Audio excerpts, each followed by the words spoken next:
All right, welcome to the Fear-Naught podcast. My name is Andrew Locke, and I am the host. This podcast is about one thing and one thing only: the state of our country.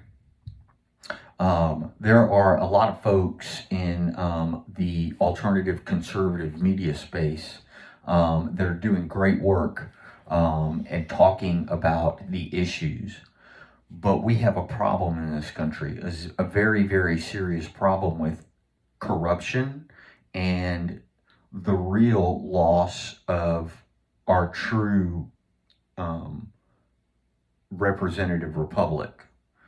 We are a nation of people who are being taxed without being representative, represented, I beg your pardon. And we need strong leadership in this country, and we need a complete overhaul of our system writ large. So, with that being said, the right wing conservative alternative media space is no different from any other media space, in so much as that all they are doing is talking about the problems, and each one of them has a fraction or a faction, I should say, of their group, and they're cross utilizing one another through the podcast space and through the YouTube space to gain audience members on each side, and that's great. But these people need to rally voters. And what I am proposing is that these leaders in this alternative, and I guess I should say conservative, because it's not all conservative. But my idea is that these podcast hosts who have these large reach numbers should come together. The Tim Pools of the world, the Charlie Kirks of the world, the Jimmy Dores of the world, the Joe Rogans, the Glenn Lowrys, the John McWhorters should come together and get behind a candidate that they believe in, whoever that is, but at the very least, someone who is going to come in and dismantle the state apparatus as it currently is. It's a corrupt, broken system. Both sides are saying the same thing, but their end game is completely different. In my view, the right knows that it's a corrupt system. When I say the right, I mean conservative, right-leaning voters, more traditional folks who perhaps live in more rural areas and suburbs. Those folks want the system to be dismantled and brought back to a more traditional sense of what this country was founded on. And then the left wants it dismantled and completely redrawn in what seems to be some sort of,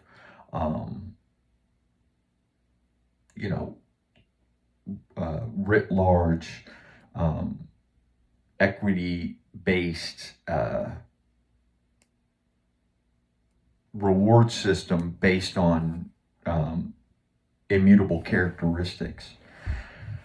So that's a dangerous, slippery slope, and so obviously I lean more towards the conservative side. But what I will say is that I appreciate and listen to much of what Jimmy Dore has to say.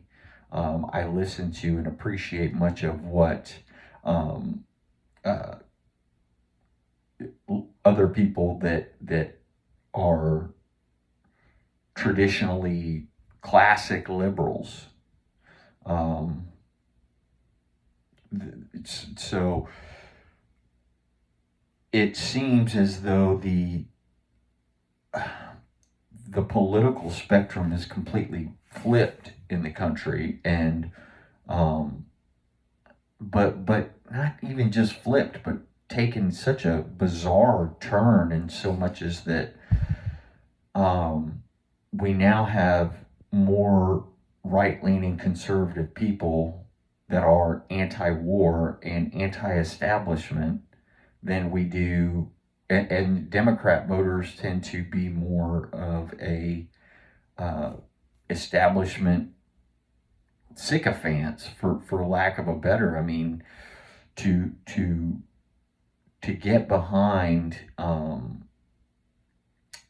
things like wars and quite frankly the agenda of the Democratic Party, and not be informed about what it is that their agenda is quite frightening. Um, but we need these leaders in this space to come together and start gathering people in large quantities. That's how you get the attention of the elite and the mainstream media, is that you start holding rallies.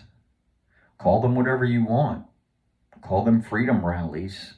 Call them liberty rallies. Call them unity rallies. And get these folks, the Brett Weinsteins, the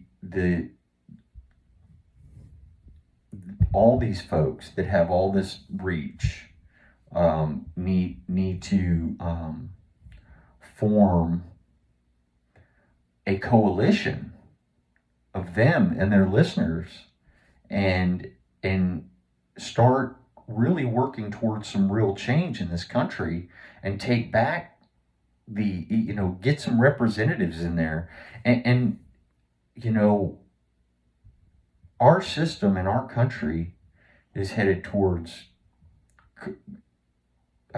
civil war, national divorce at best. How long can the American middle class expect to tack on the debt of our lifestyle onto the generations to come? We've been doing it for 40 years, as long as I've been alive. We've been just increasing the debt and increasing the debt and increasing the debt and increasing the debt. And it just seems like a moronic way to run a country, especially when our elites seem to be living pretty high on the hog. That the fact that they uh, wear four-figure suits and fly private, and have homes in the Hamptons, and then we have veterans sleeping on the street, and we can send hundreds of billions of dollars all around the globe while we have crumbling infrastructure, and homeless veterans, and people that can't get health care in this country, or don't want to deal with the health care apparatus as it is.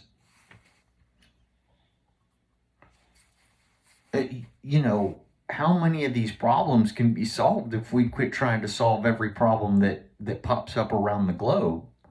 How many of our own problems, what kind of country could we live in if we lived within our means? Why is that such a foreign idea? Our Pentagon can't account for 30% of their budget, trillions of dollars, just unaccounted for. have no idea where it goes every year. Um, that's unacceptable. Our system has become completely unacceptable, and our society has become so apathetic that they sit by and just let the corporate elite and the political elite run roughshod over our lives. The idea that any of our political class or our elite class give a damn about the American people is ridiculous. They don't. They only care about our money. That's all they want. That's all they want. Both sides. One side wants to control every aspect of your life. They want to take away your gas stove. They want to take away your incandescent light bulbs. They want to force you to drive an electric car. That you know, that they just can't stop themselves from trying to push the envelope further towards some utopian idea that does not exist, on ideology that is not thought through at all. And every step we take towards a cleaner, more polluted free world, or at least country, um, the left can't stand it because it goes against their idea. Natural gas and fracking is a perfect example. We reduced our carbon output dramatically and led the globe, as far as carbon output existed, but it's not good enough. That's not good enough. We have to go electric. Why? I mean, how much stock do they own in these battery companies is what I wonder, because you have to mine the minerals for the batteries. The precious metals and the minerals that come from the earth have to be mined out of it. And they do that with a lot of diesel fuel, quite honestly. And mining rare earth minerals is not easy, and it's quite expensive. But luckily, they're able to use slave labor in these countries like Africa that have large pockets of the minerals and precious metals that we need. And so their solution to our environmental problems only causes more environmental problems. In what world do you think that putting up a bunch of windmills, giant windmills, is going to solve our energy issues? It may help, but it has impact as well. It's not as if these giant electric windmills sitting in these vast open spaces of air don't have impact on the environment. They do. Birds, habitat on the ground where the windmills are built, causes issue. And you never see them. I think there's the rule, they're never within 30 minutes of a Starbucks. Isn't that the rule? You can't have a windmill within 30 minutes of a Starbucks. And there's certainly none overlooking the view of the Hamptons out there in the Atlantic Ocean. Okay, they don't allow them within view of any wealthy neighborhoods. But anyway, I digress about the windmills. I digress about the batteries. The point is that the thoughts aren't thought out. and they're ridiculous on their face, and they're bad for the country, they're bad for Americans, and people know that. And now we know, we have known for some time, I should say, that the uh, that the Durham preliminary report that came out several years ago showed exactly what we now know to be proven, is that the whole Russiagate scandal was a farce, made up, bought and paid for opposition research by Christopher Steele, former MI6, produced this whack job report that said that made all kinds of salacious claims about Donald Trump that weren't true. And then the Hillary campaign leaked that to the FBI through one of Hillary's lawyers, who just sort of stumbled into the FBI and said, here you go, we found this, we think you should know about it, seems serious. And then James Comey takes it and says, oh my goodness, acts like he doesn't know it's complete horseshit. He says, oh my goodness, well, I better take this to the president. And takes it to the president and says, just so you know, we have this, report with these claims of your activities in a Russian hotel room and yada, yada, yada. And Trump says, I'm sure, something to the effect of that's ridiculous. And James Comey, well, just so you know, sir, it's out there. And then leaks it to the New York Times. Then takes it and it's leaked to the New York Times. They all knew that this stuff was nonsense. They did no due diligence in trying to prove that. They just took it at face value. And then they used that to spend millions of dollars on the Mueller report. They all knew that was a farce. And, we were the victims of a coup d'etat. And when you have a major political party and the mainstream media and the national security apparatus working in tandem to disrupt and overthrow, sow chaos in a presidential election, that is a coup d'etat. That's what they would call that in any other third world country. But here, for some reason, again, watch 1842 or whatever it is that you watch on television, and get mad enough at Bud Light that you drop their sales by 30%, but you won't get mad enough at your own government that's literally just steamrolling you, railroading you every day of your life. Can't get mad at them. Target, though, don't get me wrong. Those companies deserve what they're getting, 100%. But, we have larger issues. We are losing this country in a hurry. I think that, it's time for everyone to do their part and do more than just talk. Nobody knows me. I'm a ghost in the world.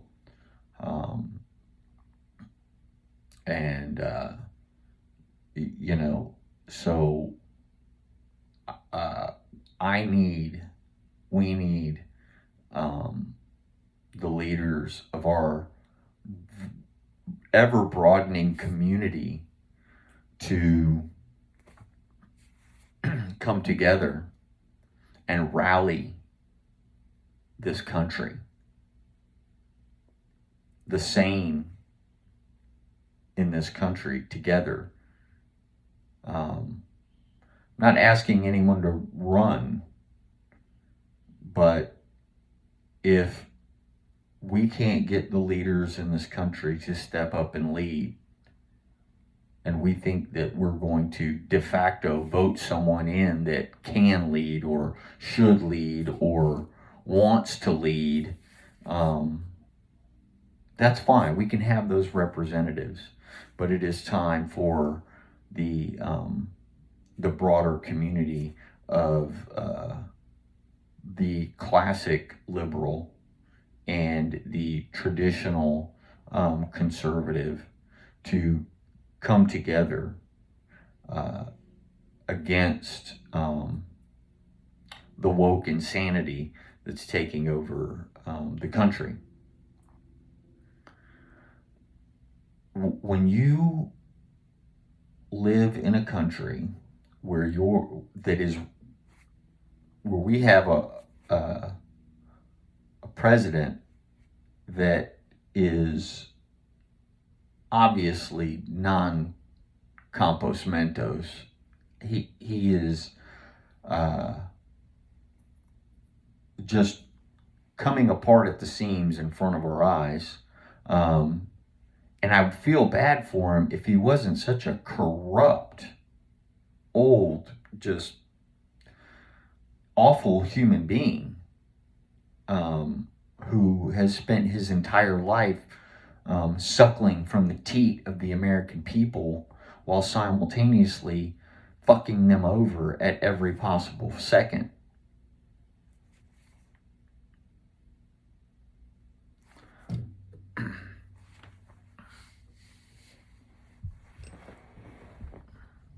So, I say to you, Tim Pool, Charlie Kirk, Glenn Lowry, John McWhorter, Glenn Greenwald, Joe Rogan, Brett Weinstein,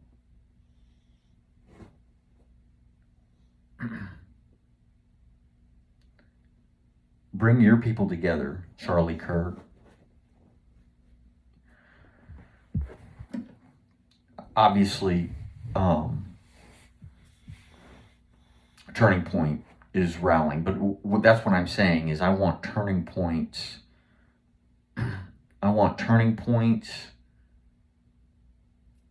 people to come together with Jimmy Dore's people, to come together with Tim Pool's people, to come together with Joe Rogan's people, to come together with Tim Dillon's people, everyone. These are the people, these are the thought leaders in political discourse and social discourse in this country. And it would be nice if they could come together because I think we're losing the country. I think that, we're on the brink of a really, really dark financial time. We're, we're going to have to figure out a way out of this without printing money. So,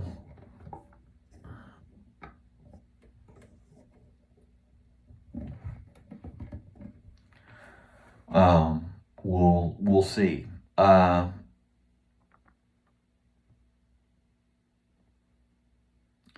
Yeah, so that's what Fear-Naught's about. I hope y'all check it out, tune in, pass it along, and maybe we can get Joe Rogan or somebody worth it